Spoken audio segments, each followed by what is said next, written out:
Good afternoon. I'm Brooke Thompson, President and CEO of Associated Industries in Massachusetts, and I'm going to kick us off today. We have a fabulous panel, and we're going to talk about scaling impact. We're going to talk about all things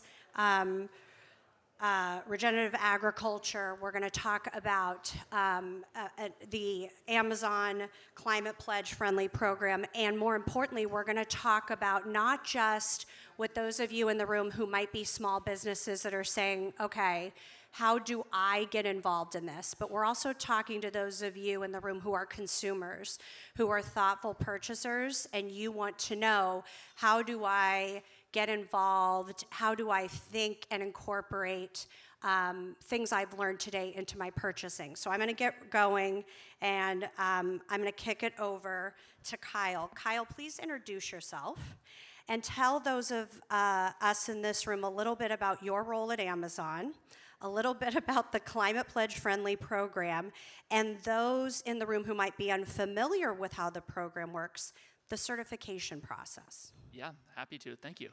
First, thank you guys for having me. Glad to be here. I'm Kyle Bowman. Nice to meet you guys. I work for the Climate Pledge Friendly Program to help customers find more sustainable products using technology.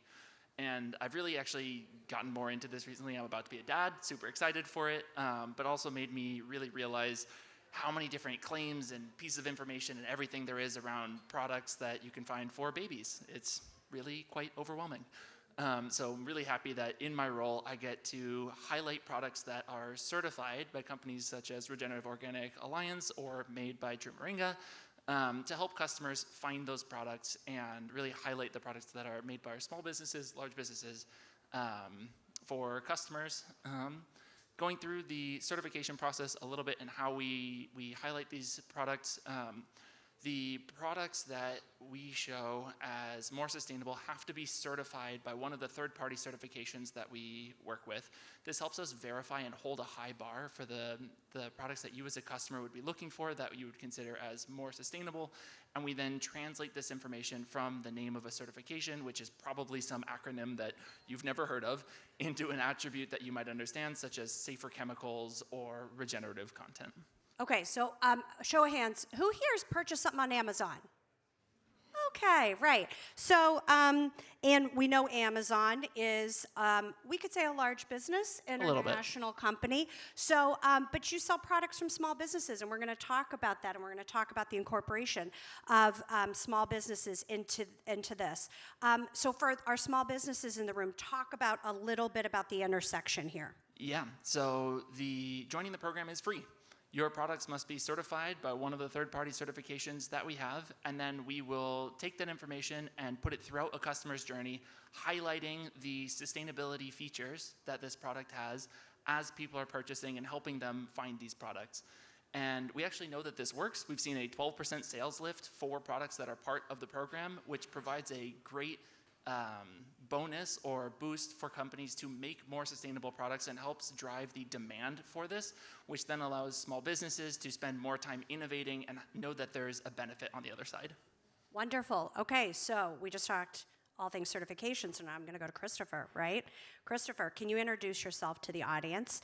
Talk a little bit. It's funny, when we were prepping for this, I said, can you give the Cliff's Notes version about Regenerative Organic Alliance, and explain the mission, but also sort of explain to us the process from a very basic level on up.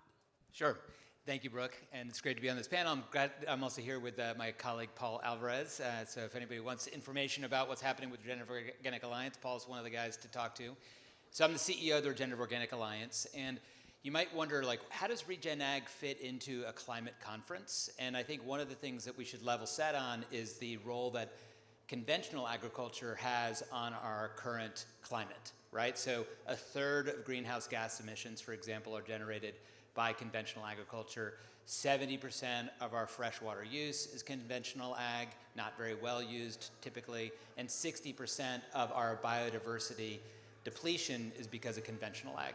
So I think people are recognizing the fact that conventional agriculture as it's currently practiced is extractive and damaging and not at all sustainable. So the question is, where do we go from here? And about 8 years ago, a group of leaders came together and said, Organic is great. We have certified organic food, and it deals with the question of how do we get rid of chemicals for our food? So how do we get rid of fertilizers, pesticides? But we recognize, not far enough. We also need to be thinking about soil health and how are we doing work to be able to replenish and regenerate our soil, because often there's a very close tie between soil health and nutrient density, for example, in food. And then we're also paying very close attention to, are farmers being able to pay livable wages to themselves and to the farmers on their land? So that's the social fairness, because in the United States, for example, 7 of the 10 lowest paying jobs are in agriculture, so it's traditionally a pretty exploitive field. And then also around animal welfare, we recognize the fact that these large containment animal feed operations are just terrible for both the animals and for our planet. So the Regenerative Organic Alliance came together in 2018 to form the Regenerative Organic Certification. And the certification is based on 4 pillars. It has to be organic, it has to meet certain soil health standards, social fairness standards, and animal welfare standards.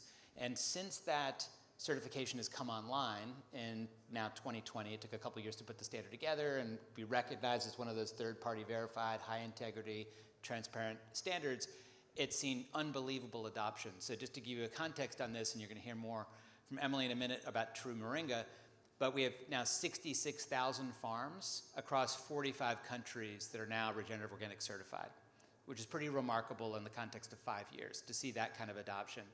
And because of that type of supply chain move, we now have 280 brands that now have Regenerative Organic certified products. So now we're moving both industry and being able to showcase great companies like True Moringa, along with really transitioning farmland to regenerative organic practices, specifically to be able to achieve those kinds of environmental, economic, and health benefits that come along with it. Fabulous. So Christopher's taken me right down the line. Okay, so we understand the pledge. We understand the certification process. So now, Emily, we're going to go to you. I find your journey and that of True Moringa is fascinating. And so, because it really highlights, as Christopher said, right, the intersection of why we're here today for climate tech, but really also why Massachusetts is so unique, right? We have this competitive advantage with being an innovation economy, right, with amazing universities, 2 of which you attended, Harvard and MIT, and you're going to explain, hopefully, to the audience in a minute how part of your journey at MIT led you to where you are with True Moringa. So talk to us about your journey as a student and how then you became one of these businesses, one of these small businesses that went through this process, right? And sort of give your story for those in the room who may be looking to do something similar, but also are looking as a consumer, right, to be more informed in this space. Yeah, absolutely. Thanks so much. So my name is Emily. I'm a co-founder of True Moringa, and I brought some props. So first of all, how many people have heard of Moringa before? Is anyone? All right, we got a few fans. So I had never heard of Moringa in college, but I met my co-founder, Kwame, who was born and raised in Ghana, through MIT's D-Lab program. Now, his background was in aerospace engineering, mine was in economics, and neither one of us had heard of this tree until we traveled to Ghana through D-Lab. And it was there talking to farmers that we actually learned about it for the first time. And they told us, you know, locally we call this the miracle tree because every part of it can be used for something. And, you know, as economists, as scientists, we're skeptical, miracle tree, okay. Let's go back and look at the science. And it turns out that the farmers were right. So gram for gram, the leaves of this tree contain more iron than spinach, more protein than yogurt, more calcium than milk. It's a complete vegan protein that we can turn into this lovely smoothie mix-in. But it's also preventing malnutrition in Ghana. So the one problem that farmers are facing is that there wasn't a market for moringa. So they understood it's all well and good for nutrition, but if we don't have money from this, we can't afford to continue growing it. So that was our project in partnership with the farmers. And we ended up taking the unused part of the tree, which were the seeds, back to our labs, and we figured out how to cold press them locally into an oil that has all the nutritive benefits of moringa, but for topical skincare. And so in this way, we've been able to build a vertical supply chain connecting 5,000 small farming families and just getting their products from the soils of Ghana to the shelves of Whole Foods Market and marketplaces like Amazon. And through the help of the Climate Pledge and organizations like ROA, we're really seeing this groundswell of consumer interest and this building of a market for products like moringa that are regeneratively and fairly grown. So that's great, Emily. And I will say, as an individual who represents 3,400 businesses, I love stories where small businesses intersect with larger businesses to find a way, right? And when you say markets, you pique my interest. So, but I can also see a lot of hesitation, right? That you make it sound so easy in the way you're talking about it. But can you talk a little bit more? Because I bet you there's a lot of folks out there saying, it couldn't have been that easy, right? Walk us through a little bit more about how, because I can assume there's so many people that recognize the benefit of Amazon's platform, right, to reach consumers, and certainly the value of being able to be certified, right, and understanding the legitimacy that brings that Christopher explained. So for those folks in the room who maybe think that's a daunting task, can you talk a little bit about how you, as a small entrepreneur, were able to sort of walk through that? Yeah, absolutely. It has been a bit of a roller coaster, and we've actually really pivoted our model over the past few years. So kind of during the pandemic, we took a look at our supply chain, and we said, we've reached 5,000 farmers with helping them earn supplemental income, but we're not reaching the poorest of the poor, and we're not reaching women, and we're not making that transformational income that farmers need to really break this cycle of poverty.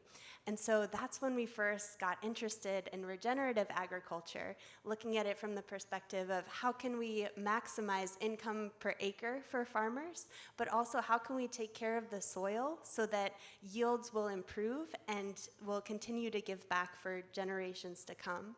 And so working with getting regenerative certified, with organic certified, we set up our own kind of nucleus farm.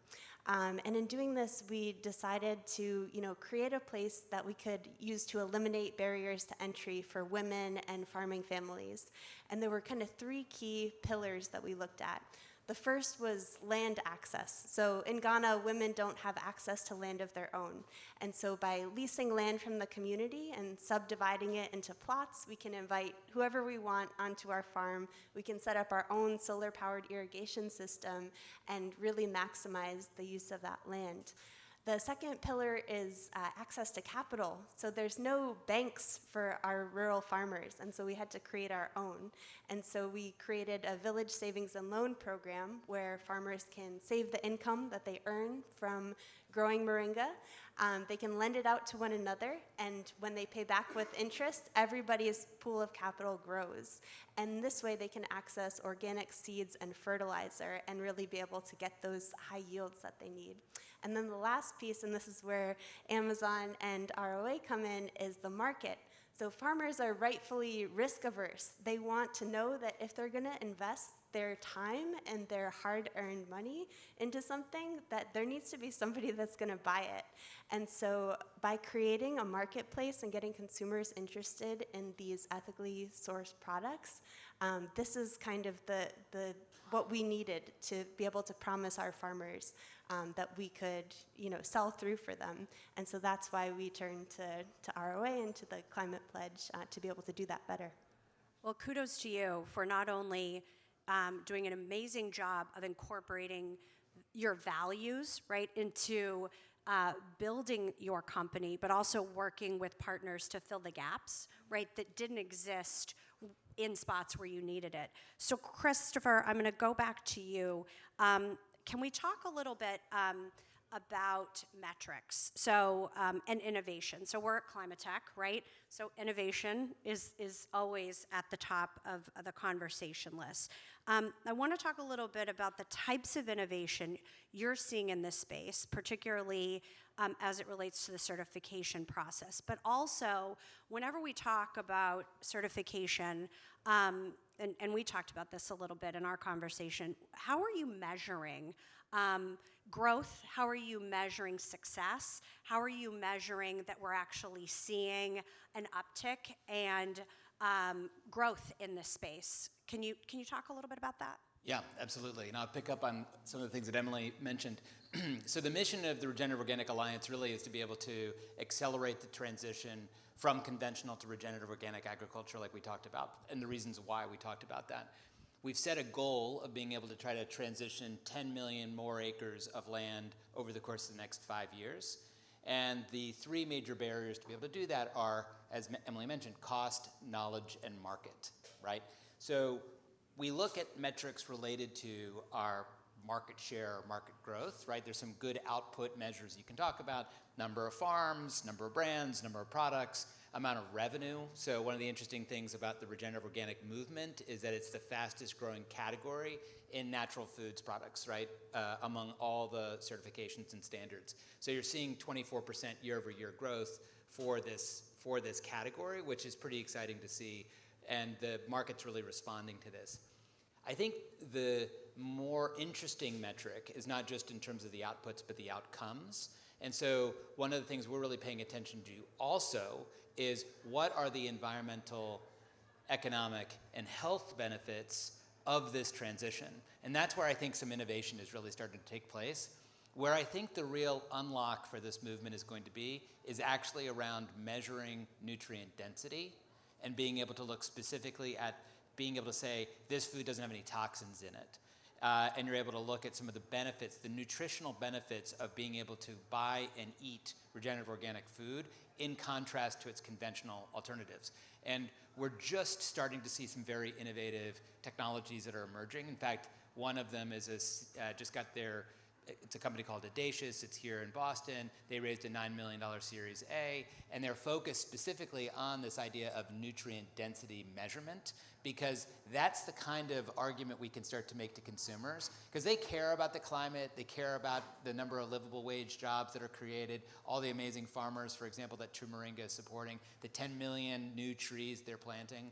But what they're also really paying attention to is, like Kyle's experiencing, what they want to buy for their family and what they want to feed their kids. And if we're going to be looking at things like food as medicine and farm to school, and school systems are paying attention to what's the kind of food we want to be feeding to our kids, when we get that kind of data back, they're going to recognize the fact that a conventional orange, for example, is sugar water, whereas a regenerative organic orange has actually got 5 to 10 times the nutritional value than a conventional orange. And that's going to, I think, really change the way that people are thinking about that.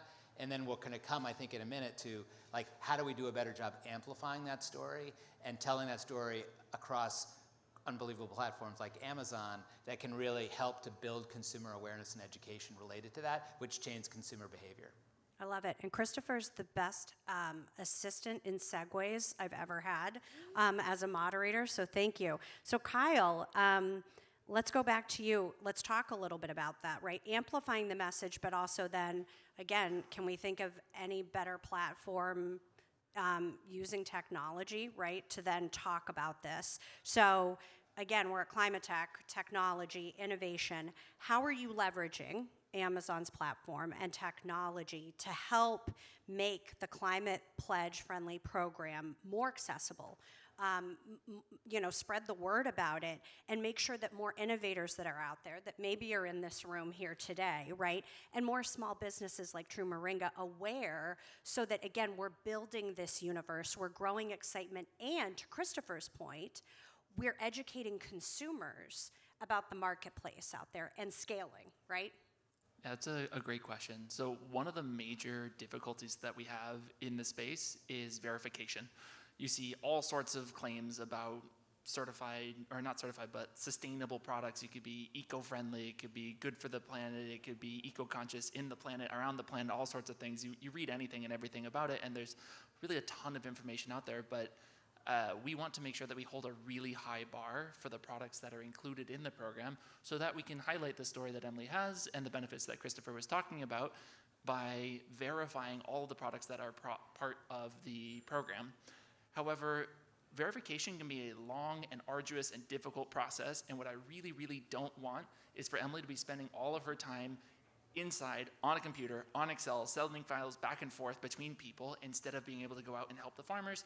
And similarly for Christopher to be out there and working on upping the bar and helping people get these better oranges instead of, again, sitting on a computer and working through different technology challenges.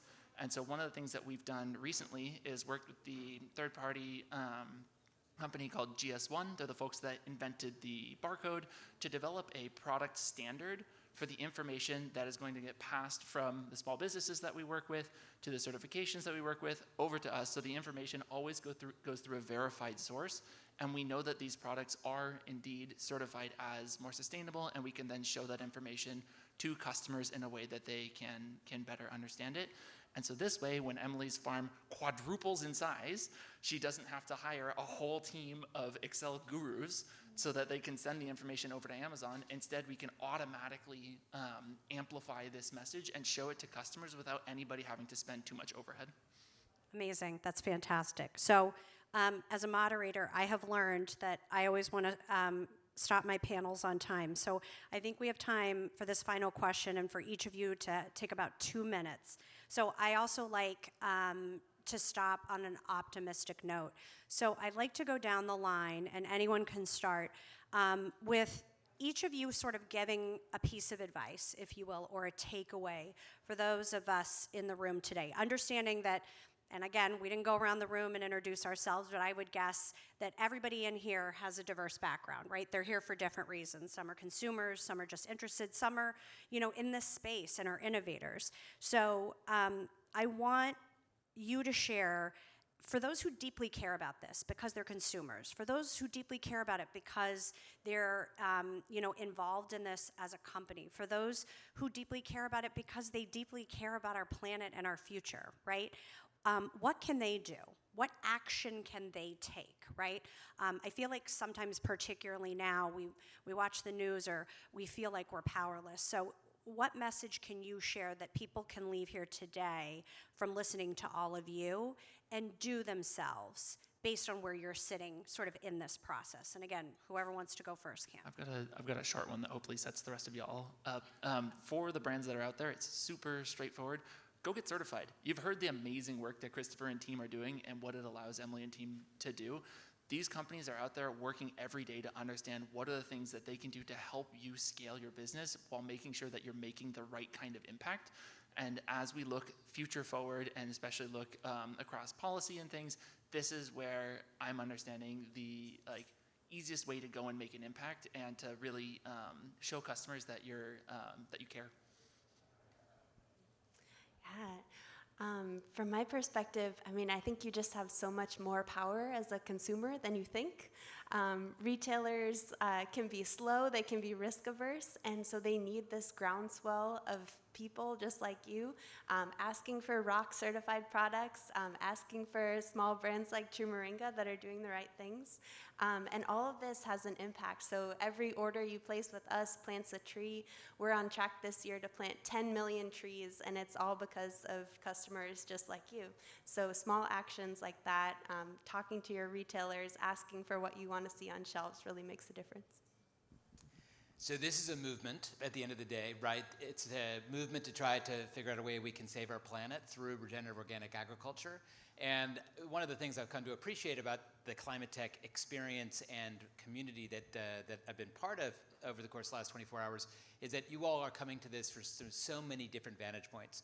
So whether you're a data scientist, whether you're a funder, whether you're somebody who's deeply curious about soil health, somebody you're a consumer, if you're thinking about this from a small business perspective, there are lots of ways to be able to plug into this movement. We call ourselves the Regenerative Organic Alliance for a reason. This is an alliance. And so really we ask you and invite you to join us and the movement as an ally. And so you can just learn a lot more about this community through not only the Amazon Climate Pledge Friendly work, but also just by coming directly to Regenerative Organic Alliance and plug into like the directory of brands and see all the farms and see the footprint and all the ways that you can get involved. So really, it's an invitation to come get involved with the movement. It's an exciting one.